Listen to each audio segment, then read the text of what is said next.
Ocean was something that was a must. In the morning, sometimes, to be honest, I was kind of rebellious. In the morning, I was like, chill, was sleep. And right here, new every morning is thy love, awaking and uprising proof. Peggy, wake up, wake up, wake up. Choose sleep and...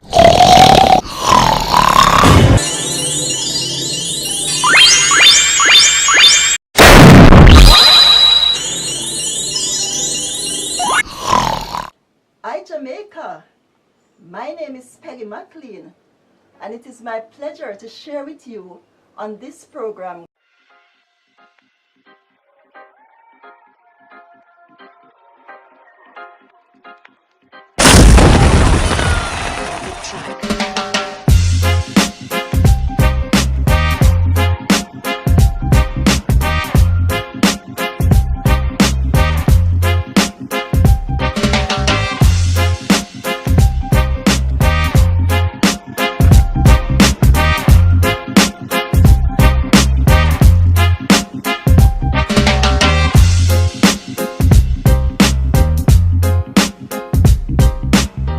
Growing up in Jamaica, land of wood and water, ackee and saltfish, roast breadfruit,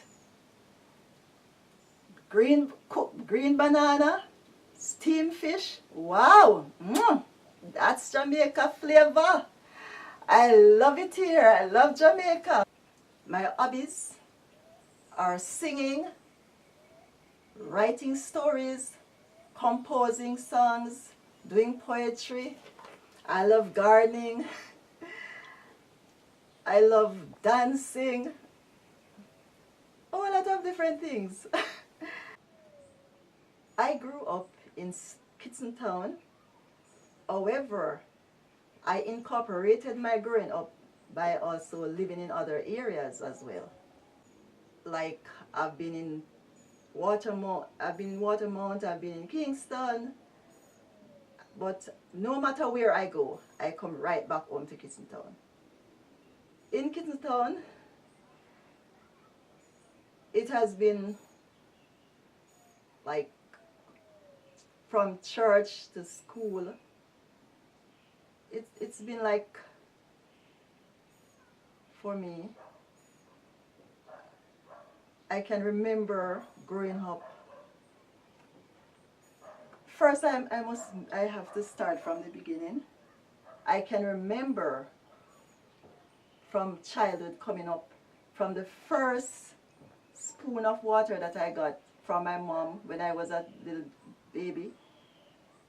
I remember clearly getting that water in a crystal clear, a silver spoon, and I saw the water looking crystal clear. Then I remember my aunt pouring tea from one cup to another, and I remember its golden liquid color. I'll never forget those. And then living in Kitson Town, I started going to Kitson Town school, and I started in grade 1 at the age of 6. And those were shy days for me. I was shy, but the children were friendly. They were less violent than now. And we had to learn to respect our teachers and other people around us. So when we were going to school, we were not really materialistic. And a lot of us, not just me alone, but a whole lot of us did not have shoes to wear to school.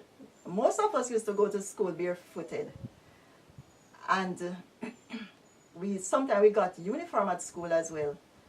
But our main goal was to study, to have manners, and to reach somewhere in life. So we went to school. We were not overly fussy about lunch. Like, we don't want this and we don't want that. We satisfied with what our parents gave to us. As a matter of fact, at one point, my mom used to sell near to the school, and she used to cater for all the students. In that, even when she's making patties, she used to make patties. She used to cut the patties in half and sell it to the students. And she used to supply the children with a lot of good things to eat.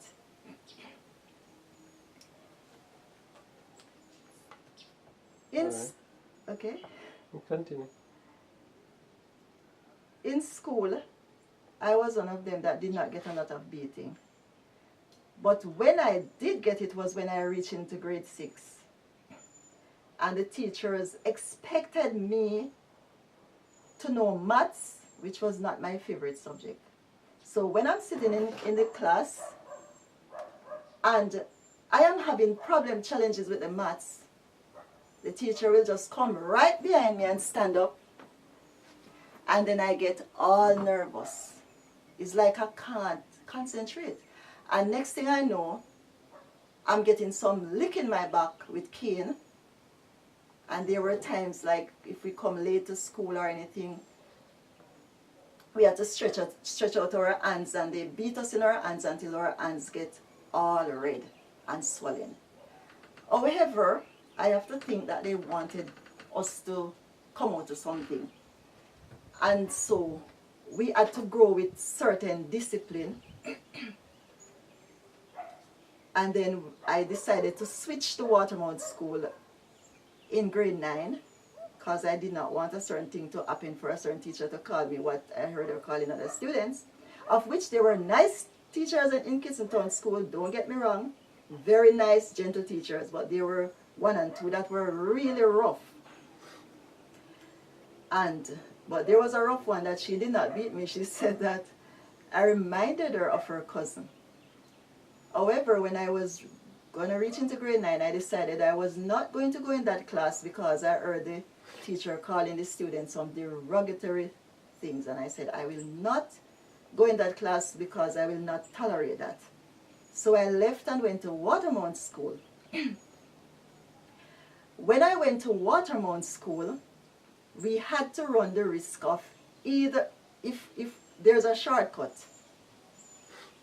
and then there was this man that we heard as children that he had a crystal ball, and that if he threw the crystal ball and it caught on our shadow, any one of us as girls or so, or any child of course, he would catch that child and kill them, and he uses scientific, whatever you call it. Anyway, we were afraid of that man. And so, when we were going to school, we had to either, if we were going to get late, we had to take the risk in order not to reach late, to either run across the very same man's property, which was a shortcut, and there was also a river. So sometimes when we are running, the students would say, call the man's name and say, "Ima, come." And then we speed up. But we were not thinking at that time that the man could have been in front of us instead of behind us. But all we're thinking about is to fly through the shortcut, reach school in time. Because if we did not reach school in time, the principal was waiting at the gate with a leather strap. And we knew that it would be a no-nonsense thing. We were going to get beaten if we reached late. So if we went and we heard the first bell, we knew that we made it. And most of the time we made it. So we went. But as for me, I was like a poet. I was like more of a poetic person at the time. So when I got my books, even from JSE books or so, when I used to get those books, I used to fill up the book with a whole lot of poems. And sometimes I compose some little songs in them. But unfortunately, those books were left in the country. And later years I went back there, the place was demolished. So the so it's not there anymore. But I remember a part of one of the poems that I did write, just a little part. It said, "Oh, cherry tree, with your cherries so red, oh, you look like a lovely spread." And I wrote so much of them, but so many years have passed by and so many things passed through my mind. So now I'm more into the song thing and the composing on my own, of course, with the Lord's help. And so we went to school. We were fortunate, not me alone. All the students were given free lunches. And I remember we used to get carrot soup. We got bulgur dumpling. Yes, and it was nice. And those days and just a little tip of meat in it. But the soup was really nice. And another thing we got was milk powder galore. There was something like a drum with a pipe on it. And they used to mix, the people in charge at the school used to mix milk powder and with syrup in it. And it was cold and cool and nice. So we could turn on the pipe and drink as much as we wanted.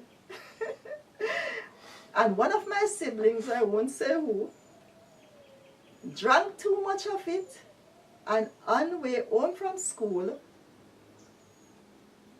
it got out of control. You know.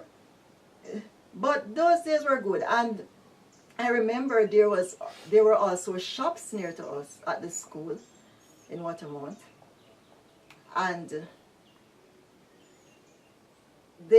we used to look at the counter. On the counter there were slabs of saltfish. On the counter itself, no one troubled it. So we used to say, "Saltfish dey on counter, you know, have no owner." And then,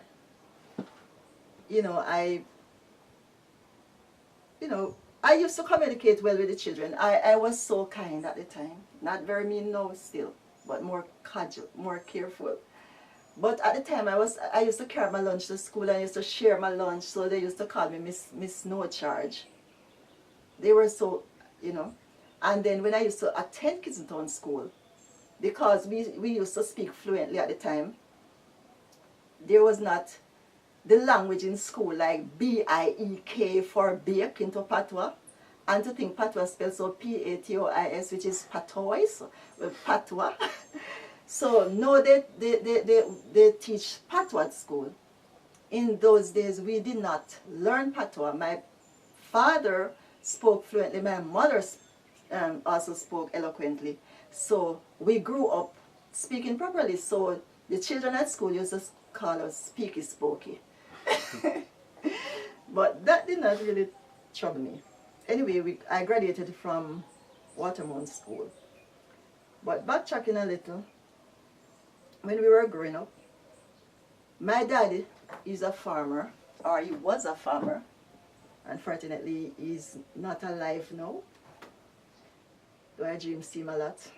But he used to, when we were at home, we had to fill up drums with water. We could not be lazy. He instilled in us that made us know we are to put God first. So devotion was something that was a must. In the morning, sometimes, to be honest, I was kind of rebellious. In the morning, I was like, "Chill, want to sleep." And we'll hear, "New every morning is thy love, awaking and uprising proof." Peggy, wake up, wake up, wake up. Just sleep.